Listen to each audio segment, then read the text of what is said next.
brought to you by Vigor, co-powered by Sensodyne and Vimal. ಬಾಯಲ್ಲಿ ಹೇಳಿ ಕೇಸರಿ. Associate sponsor Ultratech Cement. Supreme ಕೋರ್ಟ್ನಲ್ಲಿ ಕೇಜ್ರಿವಾಲ್ಗೆ relief, ಮಧ್ಯಂತರ ಜಾಮೀನು ನೀಡಿದಂತ ಸುಪ್ರೀಂ ಕೋರ್ಟ್. ಜೂನ್ 1ರವರೆಗೆ ಕೇಜ್ರಿವಾಲ್ಗೆ ಮಧ್ಯಂತರ ಜಾಮೀನನ್ನ ಮಂಜೂರು ಮಾಡಲಾಗಿದೆ. ಜೂನ್ 1ರ ತನಕ ಚುನಾವಣಾ ಪ್ರಚಾರದಲ್ಲಿ ಭಾಗಿಯಾಗೋದಕ್ಕೆ ಕೊನೆಗೂ ಅವಕಾಶ ಸಿಕ್ಕಿದೆ ಅರವಿಂದ್ ಕೇಜ್ರಿವಾಲ್ ಅವರು. ಸುಪ್ರೀಂ ಕೋರ್ಟ್ನಲ್ಲಿ ಕೇಜ್ರಿವಾಲ್ಗೆ ಈಗ ರಿಲೀಫ್ ಸಿಕ್ಕಿರೋದು, ಮಧ್ಯಂತರ ಜಾಮೀನಿಗೆ ಈಗ ಓಕೆ ಅನ್ನೋ ಸಿಗ್ನಲ್ ಬಂದಿದೆ. ಈಗ ಮಧ್ಯಂತರ ಜಾಮೀನು ನೀಡಿದಂತ supreme court Arvind Kejriwal June 1ರವರೆಗೆ ಮಧ್ಯಂತರ ಜಾಮೀನು ಈಗ ಕೇಜ್ರಿವಾಲ್ ಅವರಿಗೆ ನೀಡಲಾಗಿದೆ.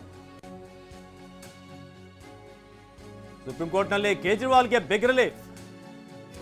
ಈ ಬಾರಿ ಯಾವುದೇ ಪ್ರಚಾರದಲ್ಲಿ ಭಾಗವಹಿಸುವುದಕ್ಕೆ ಸಾಧ್ಯ ಆಗಿರಲಿಲ್ಲ, ಯಾಕಂದ್ರೆ ಜೈಲುವಾಸದಲ್ಲಿದ್ದಂತಹ ಕಾರಣ ಅಲ್ಲೂ ಕೂಡ ಹಲವಾರು ಹೆಡ್ರಾಮಗಳು ನಡೆದವು. ಜೂನ್ 1ರವರೆಗೆ ಕೇಜ್ರಿವಾಲ್ ಈಗ ಫೈನಲಿ ಮಧ್ಯಂತರ ಜಾಮೀನು ಸಿಕ್ಕಿದೆ.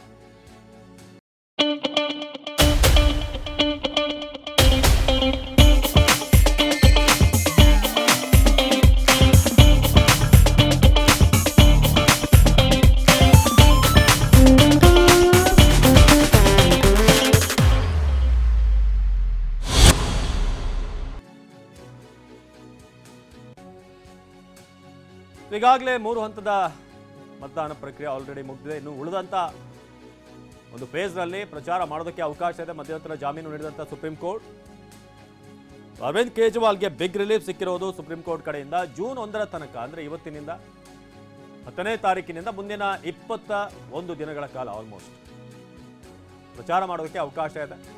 50 ದಿನಗಳ ಸೆರೆವಾಸಕ್ಕೆ ಈಗ ತಾತ್ಕಾಲಿಕ ಬ್ರೇಕ್ ಸಿಕ್ಕಿದೆ. 20 ದಿನಗಳ ಕಾಲ ಚುನಾವಣಾ ಪ್ರಚಾರಕ್ಕೆ ಅವಕಾಶವನ್ನು ನೀಡಲಾಗಿದೆ. ಈ ಕಡೆ ಇಡೀ ವಿರೋಧವನ್ನು ವ್ಯಕ್ತಪಡಿಸಿತ್ತು. ಅಬಕಾರಿ ನೀತಿ ಹಗರಣಕ್ಕೆ ಸಂಬಂಧಪಟ್ಟ ಹಾಗೆ ಅಕ್ರಮ ಹಣ ವರ್ಗಾವಣೆ ಪ್ರಕರಣದಲ್ಲಿ ಬಂಧನದಲ್ಲಿರುವಂತಹ ದೆಹಲಿ ಸಿಎಂ ಅರವಿಂದ್ ಕೇಜ್ರಿವಾಲ್ ಅವರಿಗೆ ಯಾವುದೇ ಕಾರಣಕ್ಕೂ ಬೇಲ್ ಕೊಡಬಾರದು ಅನ್ನೋ ಆಕ್ಷೇಪ ವ್ಯಕ್ತವಾಗಿತ್ತು. ಯಾಕಂದ್ರೆ ಇದು ಚುನಾವಣಾ ಪ್ರಚಾರ ಮೂಲಭೂತ ಸಾಂವಿಧಾನಿಕ ಅಥವಾ ಕಾನೂನುಬದ್ಧ ಹಕ್ಕಲ್ಲ ಅಂತ ವಾದ ಮಾಡಲಾಗಿತ್ತು. ಆದರೆ ಫೈನಲಿ ಈಗ 50 ದಿನಗಳ ಸೆರೆವಾಸದ ನಂತರ ತಾತ್ಕಾಲಿಕವಾಗಿ ಮುಕ್ತಿ ಸಿಕ್ಕಿದೆ. 20 ದಿನಗಳ ಪ್ರಚಾರವನ್ನ ಮಾಡಬಹುದಾಗಿದೆ. ಯಾವುದೇ ರಾಜಕೀಯ ನಾಯಕರಿಗೆ ಚುನಾವಣಾ ಪ್ರಚಾರಕ್ಕಾಗಿ ಜಾಮೀನು ನೀಡಿಲ್ಲ ಅಂತ ಕೂಡ ಆಕ್ಷೇಪ ವ್ಯಕ್ತವಾಗಿದೆ. ನಮ್ಮ ದೆಹಲಿಯ ಪ್ರತಿನಿಧಿ ಹರೀಶ್ ಈ ಬಗ್ಗೆ ಹೆಚ್ಚಿನ ಮಾಹಿತಿಯನ್ನು ನೀಡ್ತಾರೆ ನೇರ ಸಂಪರ್ಕದಲ್ಲಿ. ಹರೀಶ್, ಈಗ ನಾವು ಗಮನಿಸ್ತಿರೋ ಹಾಗೆ 20 ದಿನಗಳ ಪ್ರಚಾರಕ್ಕೆ ಅವಕಾಶ ಈಗ ಫೈನಲಿ ಸಿಗ್ತಾ ಇದೆ. ಸುಮಾರು 50 ದಿನಗಳ ಸೆರೆವಾಸ. ಸೊ ಏನೆಲ್ಲ ಆಯ್ತು ಕೋರ್ಟ್ನಲ್ಲಿ, ಹೇಗೆ ಈ ಒಂದು ಮಧ್ಯಂತರ ಜಾಮೀನು ಸಿಕ್ತು ಅಂತ? ಹೌದು ಅವಿನಾಶ್, ದೆಹಲಿ ಮುಖ್ಯಮಂತ್ರಿ ಅರವಿಂದ್ ಕೇಜ್ರಿವಾಲ್ ಅವರಿಗೆ ಸುಪ್ರೀಂ ಕೋರ್ಟ್ನಿಂದ ಬಿಗ್ ರಿಲೀಫ್ ಸಿಕ್ಕಿದೆ. ಮಧ್ಯಂತರ ಜಾಮೀನು ಸಿಕ್ಕಿರುವಂತಹದ್ದು. ಅಬಕಾರಿ ಹಗರಣದಲ್ಲಿ ಅಕ್ರಮ ಹಣ ವರ್ಗಾವಣೆ ಆಗಿದೆ ಅನ್ನುವಂಥ ಆರೋಪವನ್ನು ಹೊತ್ತಿದಂತಹ ಅರವಿಂದ್ ಕೇಜ್ರಿವಾಲ್ ಅವರನ್ನ ಇಡಿ ಅಧಿಕಾರಿಗಳು ಬಂಧಿಸಿದ್ರು.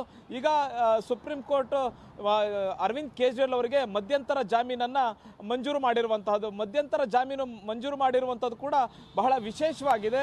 ಯಾಕಂತಂದ್ರೆ ಇದುವರೆಗೆ ಚುನಾವಣಾ ಪ್ರಚಾರಕ್ಕಾಗಿ ಯಾವುದೇ ರಾಜಕಾರಣಿಗಳಿಗೆ ಈ ತರದ ಒಂದು ಅವಕಾಶ ಸಿಕ್ಕಿರಲಿಲ್ಲ. ಆದರೆ Supreme Court Delhi CM Arvind Kejriwal ಅವರಿಗೆ ಚುನಾವಣಾ ಪ್ರಚಾರದಲ್ಲಿ ಭಾಗಿಯಾಗಲಿಕ್ಕೆ ಅವಕಾಶವನ್ನು ನೀಡಿದೆ. ಹಾಗಾಗಿ ಮಧ್ಯಂತರ ಜಾಮೀನನ್ನು ನೀಡಿದೆ.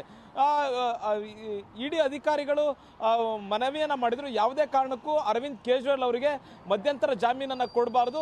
ಪ್ರಮುಖವಾದ ಕಿಂಗ್ ಪಿನ್ ಈ ಪ್ರಕರಣದಲ್ಲಿ ಇವರೇ ಆಗಿದ್ದಾರೆ. ಮತ್ತೆ ಆಮ್ ಆದ್ಮಿ ಪಕ್ಷದ ಮುಖ್ಯಸ್ಥರು ಇವರೇ ಆಗಿರೋದ್ರಿಂದ ಆಮ್ ಆದ್ಮಿ ಪಕ್ಷದಲ್ಲಿ ಮತ್ತೆ ಸರ್ಕಾರದಲ್ಲಿ ಆಗಿರ್ತಕ್ಕಂಥ ಅವ್ಯವಹಾರ ಏನಿದೆ ಅದಕ್ಕೆ ಸಂಪೂರ್ಣ ಹೊಣೆ ಅರವಿಂದ್ ಕೇಜ್ರಿವಾಲ್ ಅವರೇ ಆಗಿರ್ತಾರೆ.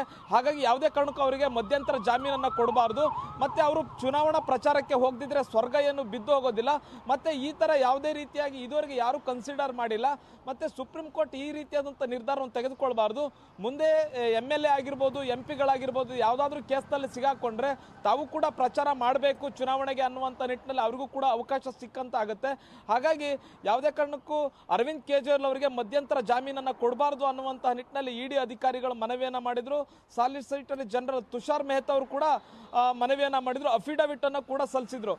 ಚುನಾವಣಾ ಪ್ರಚಾರದಲ್ಲಿ ಭಾಗಿಯಾಗ್ತಾರೆ ಅನ್ನುವಂತಹದ್ದು ಮೂಲಭೂತ ಹಕ್ಕಲ್ಲ, ಅದು ಯಾವುದೇ ಕಾರಣಕ್ಕೂ ಚುನಾವಣಾ ಪ್ರಚಾರದಲ್ಲಿ ಭಾಗಿಯಾಗಲಿಕ್ಕೆ ಅವಕಾಶವನ್ನು ಕೊಡಬಾರ್ದು ಅನ್ನುವಂಥ ನಿಟ್ಟಿನಲ್ಲಿ ತುಷಾರ್ ಮೆಹ್ತಾ ಅವರು ಮನವಿಯನ್ನ ಮಾಡಿದ್ರು. ಆದರೂ ಕೂಡ ಸುಪ್ರೀಂ ಕೋರ್ಟ್ ಇಡಿ ಅಧಿಕಾರಿಗಳ ಮನವಿಗೆ ಸೊಪ್ಪು ಹಾಕಿಲ್ಲ. ಸುಪ್ರೀಂ ಕೋರ್ಟ್ ಈಗ ಅರವಿಂದ್ ಕೇಜ್ರಿವಾಲ್ ಅವರಿಗೆ ಜಾಮೀನನ್ನ ಮಂಜೂರು ಮಾಡಿದೆ, ಮಧ್ಯಂತರ ಜಾಮೀನನ್ನ ಮಂಜೂರು ಮಾಡಿದೆ. ಜೂನ್ 1ರವರೆಗೆ ಅವರು ಚುನಾವಣಾ ಪ್ರಚಾರದಲ್ಲಿ ಭಾಗಿಯಾಗಬಹುದಾಗಿದೆ. ಅವಿನಾಶ್, ಧನ್ಯವಾದ Harish. Brought to you by Vigor, co-powered by Sensodyne and Vimal. ಬಾಯಲ್ಲಿ ಹೇಳಿ ಕೇಸರಿ. Associate sponsor UltraTech cement.